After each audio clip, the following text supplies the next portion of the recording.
What's up, y'all? You're watching Union Minded. I'm your host, Eric, and today we got some breaking news that was cray-cray. Unpredictable news. Dark Brandon attacks. Red eyes beaming. Zzz, red eyes beaming. 420 took on a whole new meaning today. But first, before we get into that, hit the like button, hit the subscribe button, hit the bell, hit the comment, drop it, and share these videos. Let's spread the word. So President Biden went out and said he's planning on taking marijuana off of the Schedule 1 list, which it should have never been up there anyway, but did not see this coming. I didn't think he was going to do student loan forgiveness. I don't like that he's rolling it back because some couple phonies are crying, but I didn't think we were going to get that. And then now he's doing this. I have a bit of the transcript from his video, from his speech, and I'm going to read it for you here, and then I'm going to give you a couple of reactions, one from Liz Shuler of the AFL-CIO and another from an NAACP representative. But first, let's read what he had to say. As I said when I ran for president, no one should be in jail for just using or possessing marijuana.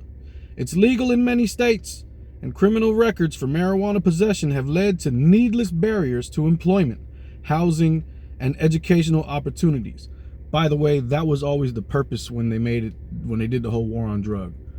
When they did the war on drugs, it was to make these exact outcomes happen.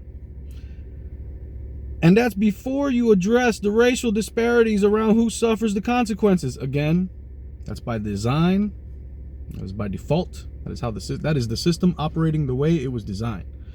That's why we have to reinvent the system so that it can be just and so that it can be issued and administered with equity. This is common sense when you just look at history, but people want to act like we're living in a la-la land. All right, let's continue. While white and black and brown people use marijuana at similar rates, black and brown people are arrested, prosecuted, and convicted at disproportionate rates. Duh. Just look up New York's, stop and frisk law and how it was applied. Duh. So today I'm taking 3 steps to end this failed approach. Yes.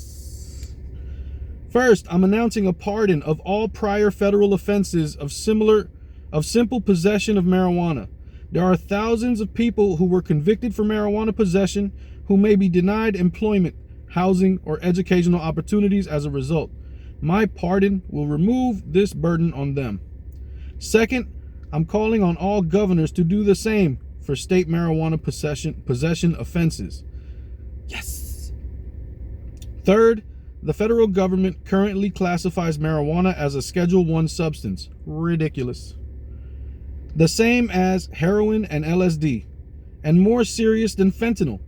It makes no sense. I'm asking the Secretary of State and Human Services and the Attorney General to initiate the process to review how marijuana is scheduled under federal law.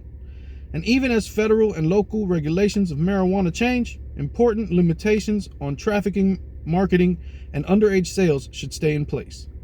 Of course. Too many lives have been upended because of our failed approach to marijuana. It's time that we right these wrongs. This is such common sense, and it's a good look. It's a good look. So let's see. The AFL-CIO tweeted out, imprisonment for marijuana possession has historically and overwhelmingly fallen on Black Americans. Today's pardoning from POTUS will transform the lives of countless people who have been prevented from entering the workplace, securing a home, and building a future for far too long. Agree wholeheartedly.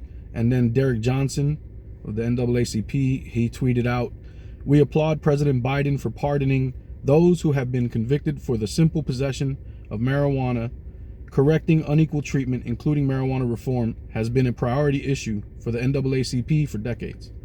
So now the question becomes, as time goes and as this society evolves and progresses, there's going to come a point where marijuana is going to be decriminalized at a minimum or fully legalized. At that point, when are we going to start talking about taking THC off of the drug tests for employment? It's legal in how many states? It's decriminalized elsewhere. It's archaic that we still have these rules in place. So the question then becomes, when are we going to start advocating for that? It's got to be coming around the corner, I would imagine.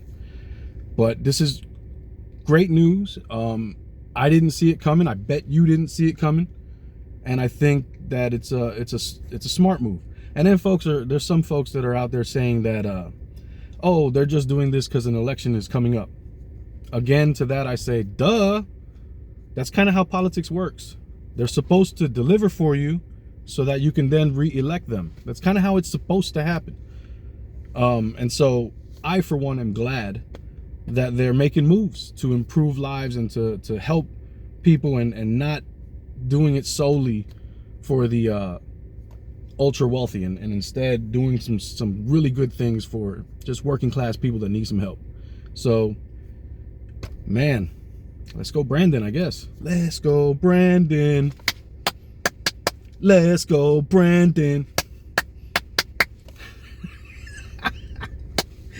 Yo, Trump could have did it. He didn't do it. Brandon got you back though. Let's go. All right, anyway. Remember, the fight's not left and right, it's up and down. It's going to take solidarity to win. Always, each one teach one. Get out there and reach one. Peace.